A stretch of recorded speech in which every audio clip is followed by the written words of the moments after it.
RTCI, le journal de 7h30.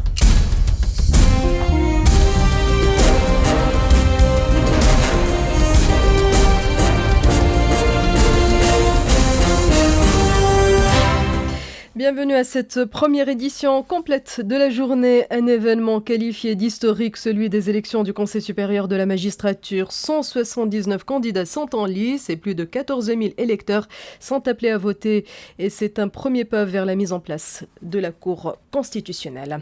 La grogne toujours vive à Jemna, surtout après la décision du gouvernement de geler le compte bancaire d'une association. Des habitants menacent d'une grève générale. En Égypte, Mohamed Morsi écope de 20 ans de prison et c'est le premier verdict définitif pour l'ex-chef de l'État qui est déjà condamné dans plusieurs procès. Dans l'actualité sportive, l'Espérance trébuche une nouvelle fois lors de la 5e journée de Ligue 1 professionnelle de football en attendant le reste des rencontres ce dimanche. Dans les prévisions météo, un ciel partiellement nuageux ce matin sur le nord, quelques nuages sur le sud, les températures entre 28 et 37 degrés. Madame, Monsieur, bonjour. 179 candidats en lice et plus de 14 000 électeurs. Les élections du Conseil supérieur de la magistrature se tiennent ce dimanche dans 13 centres de vote sur 13 gouvernorats. Le CSM, qui devrait être élu selon la Constitution dans un délai maximal de 6 mois après les élections législatives, verra enfin le jour après une période de tiraillement institutionnel. Il s'agit d'un pas de plus vers la mise en place de la Cour constitutionnelle, dont 4 de ses membres devraient être élus par les membres du CSM. Les élections seront organisées par l'instance supérieure indépendante pour les élections. La loi du CSM exige la parité homme-femme. Les électeurs sont appelés au moment du vote à respecter cette parité pour chaque organe du Conseil. Dans le cas contraire, le bulletin sera considéré nul. C'est ce qu'a expliqué Nabil Bafoun, membre de l'ISI.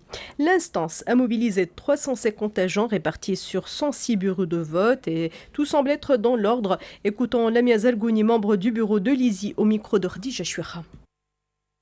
Ces centres sont principalement les facultés de droit en Tunisie et les autres facultés de droit, et puis les facultés de technologie réparties dans 13 régions de la Tunisie. Ces élections concernent 9 corps de professionnels, les magistrats, les avocats, les huissiers notaires, les experts comptables et les professeurs universitaires en droit privé et en droit public. Ces candidats devraient siéger dans le Conseil supérieur de la magistrature. Ils seront élus pour un mandat de 6 ans non renouvelable. Il y aura 33 candidats qui vont être élus et 12 candidats qui seront nommés par leur fonction. La mise en place de ce conseil se fera lorsque le président de l'instance supérieure des élections va communiquer le nom des 33 candidats qui ont pu avoir le plus grand nombre de voix. Il va le communiquer au premier président de la Cour de cassation. C'est lui qui appellera à une première audience qui devra se tenir au plus tard dans un mois de la date des résultats définitifs de ces élections. Les portes des bureaux de vote ouvrent à 8h et ferment à 17h. À partir de 18h, les résultats des votes seront envoyés au centre de collecte central au Palais des Congrès. Les résultats officiels et définitifs seront quant à eux dévoilés entre 20h et 22h. Dans une déclaration en marge de sa visite hier à l'école de la garde nationale de Bir Bourakba dans le gouvernorat de Nablus, le chef du gouvernement Youssef Chahd a exhorté les Tunisiens à faire des sacrifices au service de l'intérêt général du pays en allusion à la loi des finances 2017 qui a été adoptée récemment. Chahd a affirmé que l'équipe gouvernementale avait respecté les délais constitutionnels de l'élaboration de la loi des finances pour l'exercice 2017 dans la mesure où ce projet de loi avait été préparé avant le 15 octobre au courant, assurant que le gouvernement privilégie la voie du dialogue avec tous les acteurs sociaux pour sortir de la crise qui secoue la Tunisie. À Jemna, la fronde continue. Une centaine d'ouvriers de la ferme de la société Steel ont manifesté hier contre la décision prise par l'État de geler le compte bancaire de l'association de protection des oasis de Jemna. Les manifestants craignent que leur salaire ne soit versé ce mois-ci. Selon le président de l'association Tahar Tahri, les habitants de la région sont déterminés à poursuivre leur protestation à travers une grève générale dans la ville et une manifestation à Tunis. L'exploitation du projet gaz du sud de Nawara à Tataouine démarrera au début de 2018. C'est ce qu'a annoncé hier la ministre de l'Énergie, des Mines et des Énergies Renouvelables, Hela Chikhrouhou. Les travaux avancent, mais à petits pas, comme nous l'explique la ministre au micro de Zayed Mahjouba. Le projet Nawara est actuellement à 60% de taux d'exécution en moyenne. Certaines portions comme le pipeline sont plus avancées que d'autres, comme le centre de traitement du gaz que je visite ici à Gabès ou que le centre de traitement qui est à Tataouine. Il y a eu un certain retard lié à la découverte de cavités souterraines qu'il a fallu remplir et il a fallu traiter un nivellement, ensuite amener tous les équipements. Et aujourd'hui, avec les retards du passé, il reste quelques personnes qui occupent le terrain de la FI en dehors de l'usine elle-même qu'il faut résoudre urgemment afin que nous puissions finaliser et commencer à produire le gaz début 2018. Nous aurons le traitement ici dans une première étape de 2 millions de mètres cubes de gaz naturel par jour qui donneront du gaz à la STEC pour la consommation des Tunisiens en termes d'électricité et de gaz et à la SNDP pour tous ceux qui utilisent le GPL. Et il y aura aussi un reliquat de condensat qui sera exporté. Et puisqu'on parle d'énergie, le Tunisien et le développement durable, c'était le thème d'un sondage d'opinion organisé dernièrement par Sigma Conseil. Les résultats de ce travail démontrent que les Tunisiens ignorent presque tout sur cette notion de développement durable. Hassan Zargouni, directeur de Sigma Conseil, intervient au micro de Ensaf Zeyri. Une infime minorité de Tunisiens savent de quoi il s'agit. Les autres parlent de développement dans tous les domaines, ou croissance économique, ou investissement à long terme. Ensuite, 44% des Tunisiens pensent que c'est la pénurie d'eau. C'est ça la principale préoccupation en matière de développement durable pour la Tunisie. Ensuite vient la pollution de l'air, de l'eau, du sol, 34%. Et bien après, l'impact du réchauffement climatique, 7%. Prolifération des déchets, 6%. Pénurie d'énergie, 5%. Donc ce qu'il faut retenir, c'est que le Tunisien vit les conséquences néfastes du fait qu'on n'ait pas pris en compte suffisamment cette notion de développement durable en tant que politique globale qui transverse, qui dépasse le ministère de l'Environnement en soi ou l'aménagement territoire. C'est une notion globale, mais il ne sait pas très bien la définir et il la vit en fait à son détriment. Cette absence de vision globale et la prise en charge de cette problématique du développement durable reposant sur le social, l'économique et l'environnemental, faut-il le rappeler.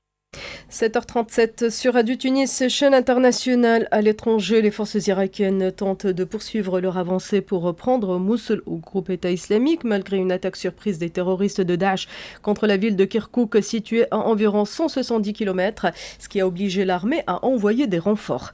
Et selon des habitants contactés par l'agence France Presse, les conditions de vie se détériorent de jour en jour à Mossoul. La Cour de cassation égyptienne a confirmé une peine de prison de 20 ans prononcée à l'encontre de l'ancien président islamiste Mohamed Morsi. Premier verdict définitif pour l'ex-chef de l'État condamné dans plusieurs procès. La Cour a également confirmé les jugements prononcés à l'encontre de 8 co-accusés, dont 7 ont été condamnés à la même peine et un autre à 10 ans de prison. Plusieurs procès ont été intentés contre l'ancien président islamiste. Ses avocats ont ainsi fait appel après une condamnation à mort prononcée dans un dossier concernant des évasions massives de prison et des attaques contre la police durant la révolte de 2011 qui avait chassé Hosni Moubarak.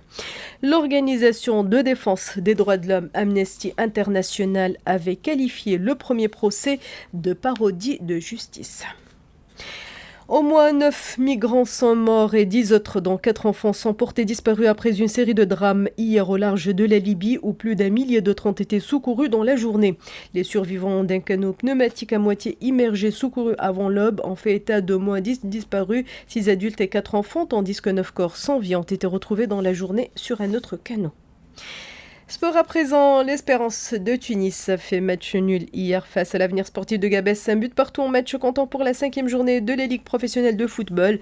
Dans le groupe B également, un autre match nul entre le club sportif d'Amamlif et l'Avenir sportif de la Marsa qui s'est achevé sur le score de 1 but partout. Dans le groupe A, l'Étoile sportive du Sahel a signé son 3e succès en s'imposant par 5 buts à 1 face au club athlétique Bizertin, toujours pour le compte de la 5e journée de Ligue 1. Ce dimanche, dans le groupe A, la jeunesse sportive kérouanaise affronte Sidi Bouzid, l'OS Tataouine affronte le club sportif sfaxien, l'OS Ben Guerden sera opposé à l'OS Zarzis et tous ces matchs commencent à 14h30. Et dans le groupe B, à 14h30, l'OS Metlaoui joue contre l'Olympique de Béja et à 17h, le club africain affronte le stade gabésien. Dans les prévisions météo pour ce dimanche 23 octobre, le ciel sera passagèrement nuageux sur le nord et le centre et quelques nuages sur le sud. Vent de secteur sud faible à modéré de 15 à 25 km à l'heure atteignant les 40 km/h près des côtes nord. La mer sera agitée sur le nord et agitée à peu agitée ailleurs. Les températures maximales seront comprises entre 28 et 32 degrés sur le nord et le centre entre 32 et 37 degrés sur le sud avec Kouloukou de Sirocco. Voilà, c'est tout pour cette édition. Merci de votre fidélité. Prochain rendez-vous avec l'actualité à partir de 9h. Je vous laisse en compagnie de Khaled Turki Terkadrissi à la technique. À tout à l'heure.